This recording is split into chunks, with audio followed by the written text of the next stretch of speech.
Hi, Year 11 English. I hope that you're well and not stressing out too much about the language analysis task, uh, which is why I'm actually putting together this video so we can get a really clear understanding of what I'm asking you to do for this practice language analysis task. All right, so number one, you choose an article to read completely. Just read through it all for comprehension and understanding.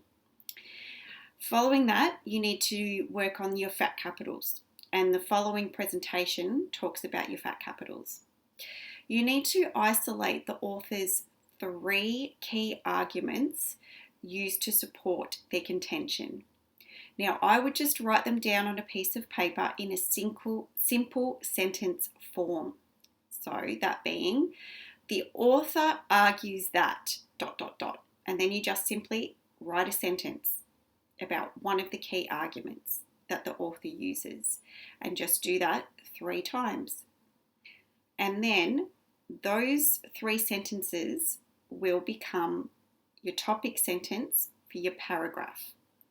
Underneath each paragraph, you put the 3 persuasive techniques that the author uses for that argument. The presentation that will be occurring a little bit after this video will clearly outline how to, find a technique and then put it together in a cohesive manner so that you're analysing the persuasive technique. Following that, you just need to use my templates, so the introduction template, the body paragraph template, and the conclusion template to help formulate your whole language analyses. If you are feeling confident in your skills, you don't have to use the persuasive templates at all. You can mix it around to suit your skill set and your levels. Okay, so hopefully this presentation will help explain what I'm looking for and how to put it all together. And if you've got any questions following this, please don't hesitate to email me and I'll get back to you as soon as possible. Good luck. Okay, so this PowerPoint will teach you how to complete a language analysis like a boss for VCE English. You have been given the task of writing a practice SAC. You took an article, you chose an article from the resource folder in Compass, and now you need to write an 800-word language analysis. You must include fat capitals, which I will talk about in the next couple of slides, and you need to explore the 3 key arguments that the author uses, as well as the persuasive techniques that the author uses for that specific argument. So, what do you need to do? The first thing I would suggest is not freaking out, because you've got this. You've done this last year, you've been taught by a fantastic teacher, and now we're just going to consolidate our knowledge and just build on what we already know. The first step you need to do is read the article for meaning. A lot of students fall into the trap of just reading an article and attempting to annotate and find all the persuasive techniques in the first reading. That is not going to work for you at all. You need to read it firstly so you understand the whole article. Afterwards, you will outline the fat capitals, which will be on the next page. You need to isolate the persuasive techniques. So that is the stage where you highlight and annotate the article. And use my templates that I showed you and that have been uploaded onto Compass if you are unsure. So fat capitals. I love fat capitals. So it's just the acronym that I use to remind me of all the things that I need to find in an article or opinion piece. So let's have a look at what that includes. I've accidentally done the first 2. I should have just done 1, but I'm still learning. Okay, F. F means the form. So that's the type of piece that you're going to write on. So is it an opinion piece, an editorial, letter to the editor? You need to isolate what that is. A stands for audience. So who is the piece intended for? Is it a progressive audience, conservative. What is it? The next one is title. So T for title. You need to state clearly the title and the date of the text. And you should also put in here the publication as well. C stands for contention. What side of the debate is the author taking? Are they for or against whatever the issue is? P stands for purpose. What purpose or intent does the author have?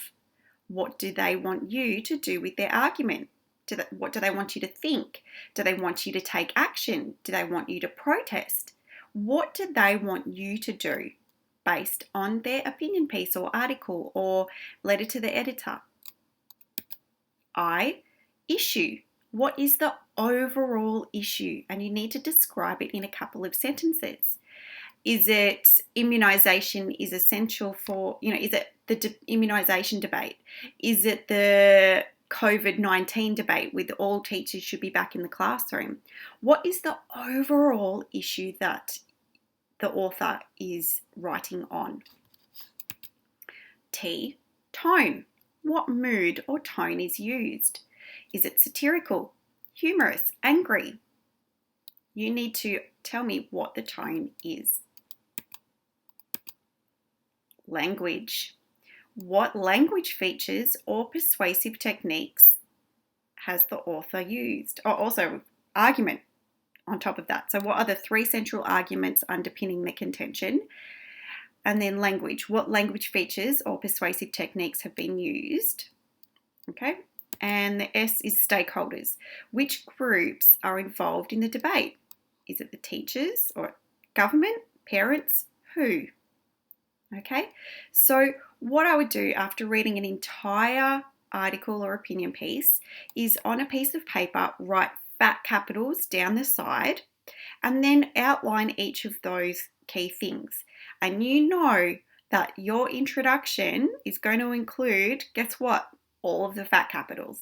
So that's why I gave you the template that will help you embed all of those elements in your introduction. But let's have a look at how we can find a technique. Some of you asked me about techniques and how to write about them.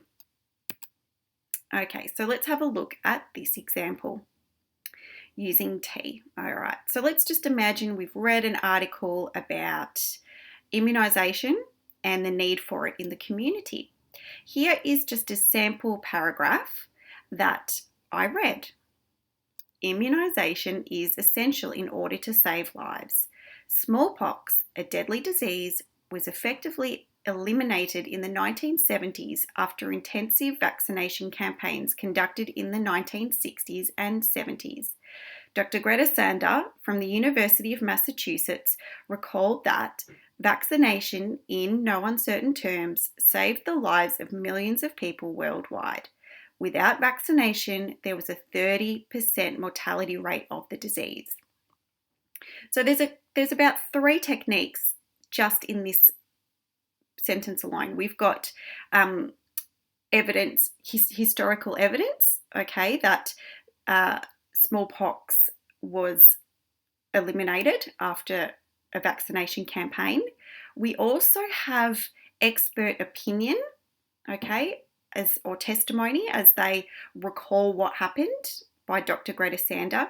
And we've also got this Dr. Greta Sander using a statistic to help explain the effectiveness of a vaccination.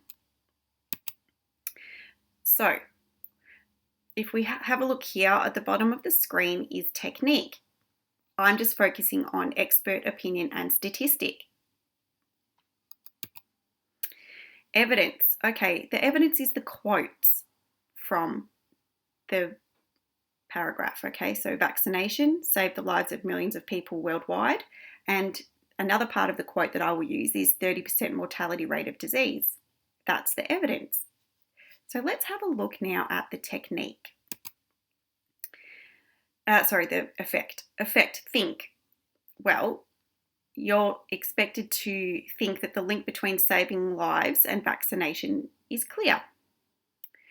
You also feel a bit fearful of a disease that kills such a large proportion of those infected and that it might come back, but you feel a sense of relief that vaccinations can help save lives. As an audience, you want everyone to be vaccinated so that everyone remains safe. Putting it together. So you can see how the technique, the evidence, which is a quote, and the effect on the audience can be put together. The inclusion of the expert opinion in the form of a quote from Dr. Greta Sander from the University of Massachusetts states that vaccination saved the lives of millions of people worldwide following mass vaccination campaigns in the 1960s. This quote, coupled with the alarming statistic of smallpox's 30% mortality rate, encourages the audience to feel a sense of relief that vaccinations are effective in dealing with deadly diseases. Additionally, the use of expert opinion and statistics attempts to persuade readers to consider how vaccination can be used to kill deadly viruses globally and how it is important that everyone in the community be vaccinated.